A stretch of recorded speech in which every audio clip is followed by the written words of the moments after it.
Κύριε Τράγκα, καλησπέρα στο ακροατά σας. Χαίρομαι πολύ που είστε κοντά μας. Σε μια κρίσιμη μέρα θέλω τα σχόλιά σας για όλη αυτή την άνευ προηγουμένου προκλητικότητα της γειτονικής χώρας, με την οποία μας οθούν να κουβεντιάσουμε, στρατηγέ, οι φίλοι μας οι Γερμανοί και άλλοι. Θέλω τα δικά σας σχόλια, τη δική σας ανάλυση. Κύριε Τράγκα, θα προσπαθήσω να είμαι ιδιαίτερα επιγραμματικός σε αυτά τα οποία θα πω. Και να με συγχωρήσετε, διότι θα ήταν μεγάλη μου χαρά να είμαστε δίπλα-δίπλα. Θα βρεθούμε, ελπίζω. Να ανταλλάξουμε απόψεις. Θα βρεθούμε, ελπίζω. Λοιπόν, η πρότασή μου είναι ξεκάθαρη. Εφόσον όλοι αυτοί οι κύριοι, και ενώ οι δικοί μας, είναι τόσο πρόθυμοι εντός εισαγωγικών, και μάλιστα μου έκανε φοβερή εντύπωση μια δήλωση Έλληνα πρωθυπουργού να λέει ότι τι θέλετε να καυγαδίσουμε. Με ποιο θα καυγαδίσει, με τη γειτόνισσα ή με κάποια άλλη κουμπάρα? Τα πράγματα είναι πολύ ξεκάθαρα. Ανακηρύσεις τώρα 12 ναυτικά μίλια και την αποκλειστική οικονομική ζώνη.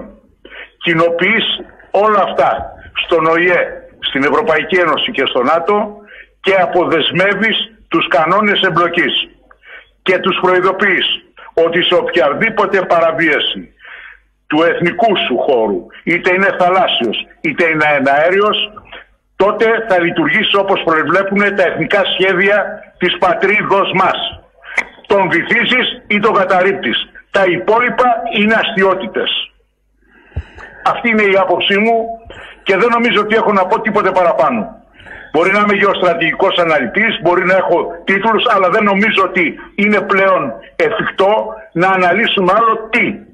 Τον Τούρκο ο οποίος αμφισβητεί τα πάντα, τον Τούρκο που σήμερα είναι μέσα στο Βαρόσι, τον Τούρκο που κάνει τον Αττήλα 4, διότι οι Έλληνες θέλουν να ξέρουν τον Αττήλα 1 και 2.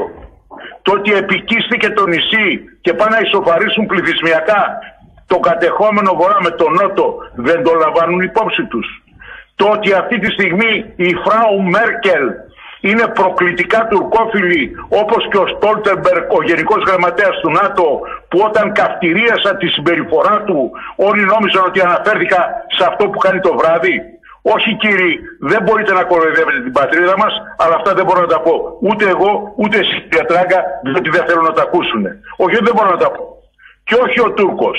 Δεν πήγες να υπογράψεις αποκλειστική οικονομική ζώνη με την Κύπρο, που σε παρακαλούνε, σπέβδουνε με τον Τάσο τον Παπαδόπουλο, με άλλους δύο προέδρους από το 2004.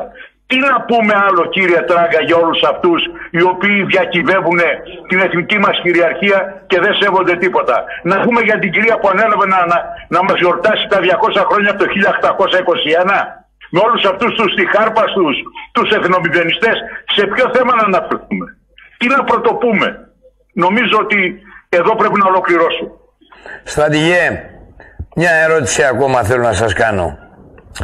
Δηλαδή, αν κάτσουμε τελικά σε ένα τραπέζι, επειδή το θέλει το Βερολίνο, σε αυτό το τραπέζι θα μπει, αν θέλετε, μια λίστα ετοιμάτων της Τουρκίας.